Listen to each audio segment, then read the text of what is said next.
Breaking news చూస్తున్నా phone tapping కేసులో big twist నెలకొంది. సినీ తారల ఫోన్ ట్యాపింగ్ జరగలేదు, ట్యాపింగ్ చేసినట్లు ఆధారాలు లేవంటున్నారు పోలీసు ఉన్నతాధికారులు. ఓ ప్రముఖ జాతీయ దినపత్రిక ప్రచురించిన కథనం తెలంగాణ రాజకీయాల్లో హీటెక్కిస్తుంది.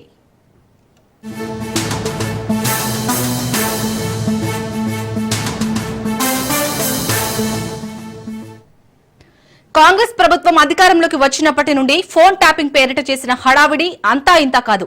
ఇప్పటికే సిట్ దర్యాప్తు కొనసాగుతుంది. పలువురు పొలిటికల్ లీడర్లను విచారించింది. అయితే హీరోయిన్ల ఫోన్లు ట్యాప్ చేశారన్న ప్రచారంపై ఓ జాతీయ దినపత్రిక ఇన్వెస్టిగేషన్ స్టోరీ ప్రచురించింది. హీరోయిన్ల ఫోన్లు ట్యాప్ చేసినట్లు ఎలాంటి ఆధారాలు దొరకలేదని తెలుస్తుంది. కేవలం రాజకీయ కోణంలోనే దుష్ప్రచారం జరిగినట్లు సమాచారం.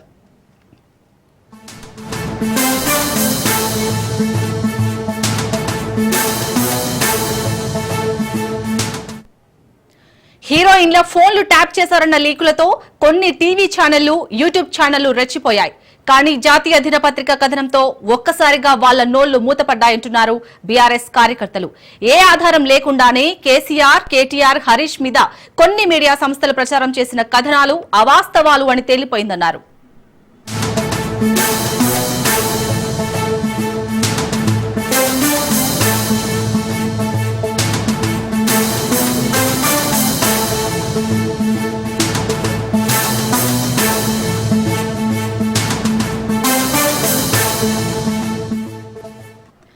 Telangana CM Revanth Reddy, PCC chief Mahesh Kumar Goud, మంత్రి కొండా సురేఖ వంటి నాయకులు కూడా అసత్య ఆరోపణలకు పలకడంపై మండిపడ్డారు. గులాబీ కార్యకర్తలు రాజకీయం కోసమే ఫోన్ ట్యాపింగ్ ఆరోపణల, సినీ ప్రముఖుల ఫోన్లు ట్యాప్ చేశారన్న కాంగ్రెస్ నేతల మాటల్లో నిజం లేదా?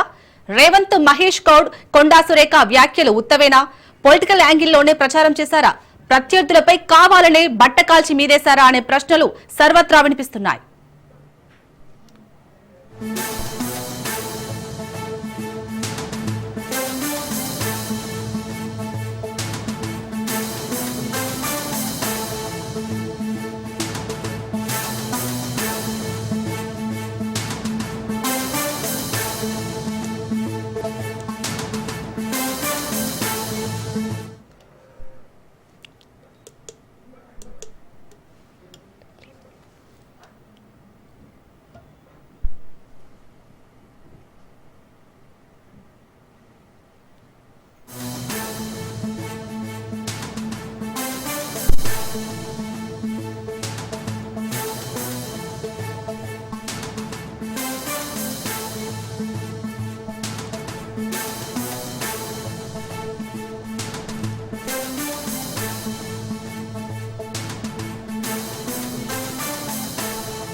మొత్తానికి ఫోన్ ట్యాపింగ్ అయితే రాష్ట్రంలో ఎంత సంచలనం సృష్టించిందో తెలుసు. సో కాకపోతే ఇప్పుడు హీరోయిన్ల ఫోన్ ట్యాప్ జరగలేదని అయితే పోలీసు ఉన్నతాధికారులు చెప్తున్నట్టుగా తెలుస్తుంది. ఓ జాతీయ దినపత్రికలను అయితే ప్రచురితం అవుతుంది.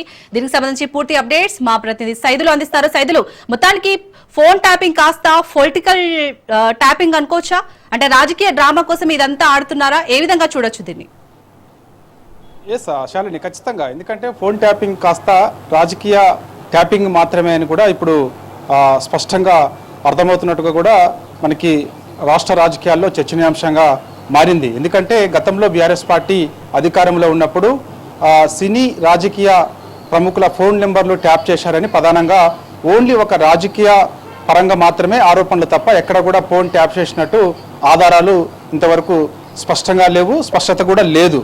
సో దానికి సంబంధించి ఈ మధ్యకాలంలో చూసాం ఫోన్ ట్యాపింగ్ వ్యవహారం ఏదైతే ఉందో ఆ వ్యవహారానికి సంబంధించి ఈ మధ్యకాలంలో వరుసగా కూడా సిట్ విచారణ జరుపుతుంది.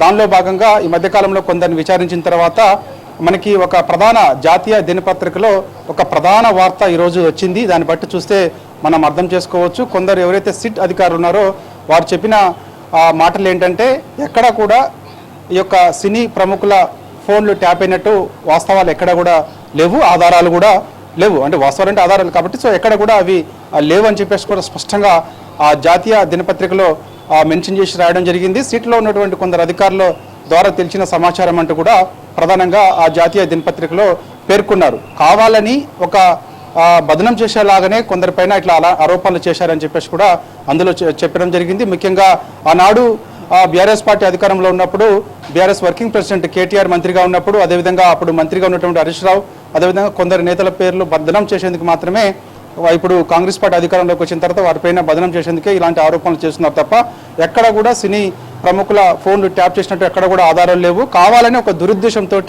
బురద జల్లేందుకు, బట్టగాల్చి మీదేసేందుకు మాత్రమే ఇలాంటి ఆరోపణలు చేశారే తప్ప అని చెప్పేసి కూడా చాలా స్పష్టంగా అర్థమైంది. కాకపోతే రాజకీయ కోణంలో చూస్తే మాత్రం కొందరు పదే పదే కాంగ్రెస్ పార్టీలో ఉన్నటువంటి కొందరు కీలక నేతలందరూ కూడా బీఆర్ఎస్ పార్టీకి చెందినటువంటి నాయకులపైన ప్రధానంగా ఆరోపణలు చేస్తూ వస్తున్నారు. కొందరి ఫోన్లు ట్యాప్ చేశారు, విన్నారు, సంభాషణలన్నీ కూడా విన్నారు. ముఖ్యంగా సినీ ప్రముఖులు ఎవరైతే ఉన్నారో వారి ఫోన్లన్నీ కూడా ట్యాప్ అయ్యాయి అని చెప్పేసి. కానీ ఎక్కడ కూడా ఎవరు ఫోన్ ట్యాప్ అయినట్టుగా కూడా ఆధారాలు కూడా లేవు. తమ ఫోన్ స్వయంగా ట్యాప్ అయినట్టుగా కూడా ఎవరు స్విట్ ముందుకు వచ్చేంతవరకు కంప్లైంట్ కూడా చేయలేదు.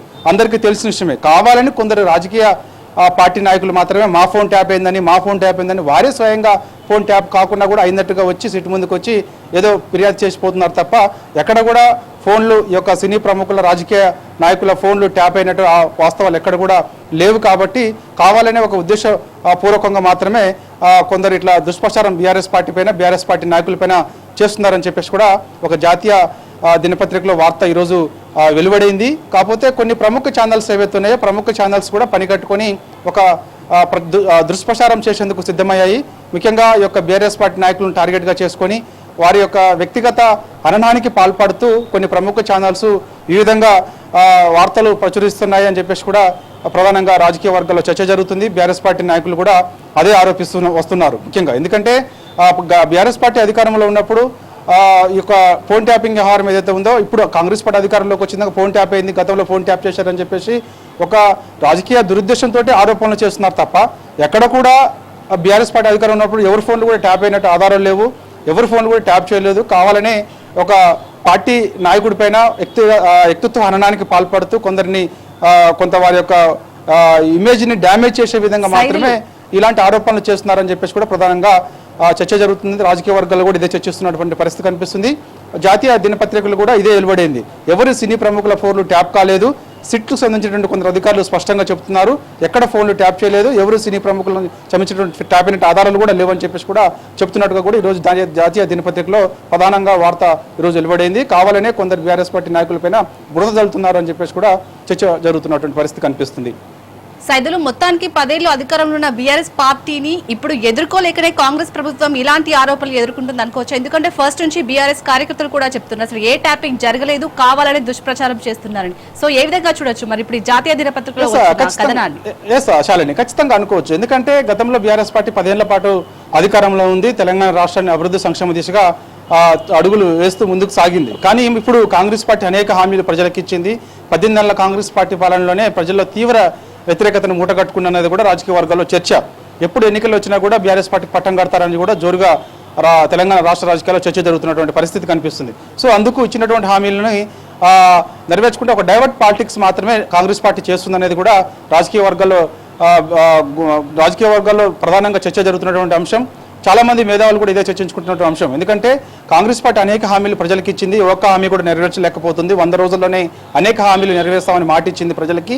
కాబట్టి కొంత డైవర్ట్ పాలిటిక్స్ చేసేందుకు ఈ యొక్క ఫోన్ ట్యాపింగ్ వ్యవహారాన్ని పదే పదే తెరపైకి తీసుకొస్తున్నారు. గతంలో ఈ కార్ రేసుకు సంబంధించిన అంశం కూడా అందులో పెద్ద ఎత్తున అవినీతి జరిగినట్టుగా కూడా ఇలా రోజొక అంశం. బీఆర్ఎస్ పార్టీ 10 ఏళ్ళ అధికారంలో ఉన్నప్పుడు ఒకసారి కాళేశ్వరం అంశం, మరొకసారి ఈ యొక్క ఫోన్ ట్యాపింగ్ అంశం, తర్వాత ఈ కార్ రేస్ అంశం, ఇలాంటి ఒక్కొక్కటి తెరపైకి తీసుకొచ్చి కొంత డైవర్ట్ పాలిటిక్స్ కాంగ్రెస్ పార్టీ చేస్తుందని చెప్పేసి కూడా ప్రధానంగా. ఎందుకంటే ఇచ్చినటువంటి హామీలు, కాంగ్రెస్ పార్టీ ఇచ్చినటువంటి హామీలు ప్రధానంగా నెరవేర్చాలని బీఆర్ఎస్ పార్టీ ప్రభుత్వంపైన ఒత్తిడి తీసుకొస్తుంది, ప్రజల వైపు నిలబడుతుంది, ప్రజలందరినీ కూడా ఒక తాటిపైకి తీసుకొస్తుంది, ప్రభుత్వంపైన పోరు చేసేందుకు సిద్ధమవుతుంది. సో ఇలాంటి సమయంలో కొంత డైరెక్ట్ పాలిటిక్స్ లో భాగంగానే ఇలాంటి ఆరోపణలు పదే పదే చేస్తున్నట్టుగా కూడా రాజకీయ వర్గాల్లో చర్చ జరుగుతుంది. ఫోన్ ట్యాపింగ్ అంశం ఏదైతే ఉందో ప్రధానంగా సంచలనంగా మారినటువంటి ఈ అంశం ఏదైతే ఉందో రోజుకు ఒక అంశం తెరపైకి వస్తుంది. కాబట్టి స్వయంగా కొందరు నాయకులు మాత్రమే మా ఫోన్ ట్యాప్ అయిందని చెప్పేసి పోయి ఫిర్యాదు చేస్తున్నారు, అక్కడ సిట్ ముందు వాంగ్మూలం ఇస్తున్నారు తప్ప ఎక్కడ కూడా ఈ యొక్క ఫోన్ ట్యాప్ అయినట్టుగా కూడా ఆధారాలు ఎక్కడ కూడా సినీతారులకు సంబంధించి చేసినట్టు కూడా ఎక్కడ కూడా లేవు. కావాలనే ఒక దుష్ప్రచారం, అంటే వ్యక్తిత్వ హననానికి పాల్పడమే కాకుండా వారి యొక్క ఇమేజ్ని డ్యామేజ్ చేసే విధంగా ఈ విధంగా కొందరు పాల్పడుతున్నారని చెప్పేసి కూడా ప్రధానంగా రాజకీయ వర్గాల్లో చర్చ జరుగుతుంది. దానిలో భాగంగా బీఆర్ఎస్ వర్కింగ్ ప్రెసిడెంట్ కేటీఆర్ పైన, మాజీ మంత్రి హరీష్ రావు పైన, మిగిలిన కొందరు బీఆర్ఎస్ పార్టీ చెందినటువంటి నేతలపైన పదే ఇలాంటి బురదతల్లి ఆరోపణలు చేస్తున్నట్టుగా కూడా రాజకీయ వర్గాల్లో చర్చ జరుగుతుంది తెలంగాణ రాష్ట్ర రాజకీయాల్లో. సో కాబట్టి ఇప్పటికైనా సరే కాంగ్రెస్ పార్టీ ఇచ్చినటువంటి హామీలు ప్రజలకు నెరవేర్చాలని, నెరవేర్చకపోతే మాత్రం ఖచ్చితంగా బీఆర్ఎస్ పార్టీ ప్రజల వైపు ఉండి నెరవేర్చేంత వరకు కూడా పోరాడుతూనే ఉంటుంది. ఎట్టి పరిస్థితుల్లో కూడా ఎన్నిక తగ్గే ప్రసక్తి లేదు. ఎన్ని డైవర్ట్ పాలిటిక్స్ చేసినా, ఏం చేసినా కూడా ఖచ్చితంగా బీఆర్ఎస్ పార్టీ ప్రజల వైపే ఉంటుంది, ప్రజలు పక్షాన్ని నిలబడుతుంది. ఎందుకంటే అనేక హామీలు కాంగ్రెస్ పార్టీ ఇచ్చి అధికారంలోకి వచ్చింది కాబట్టి సో అవన్నీ కూడా ఇచ్చినటువంటి హామీలు నెరవేర్చాలని చెప్పేసి కూడా అంటున్నారు.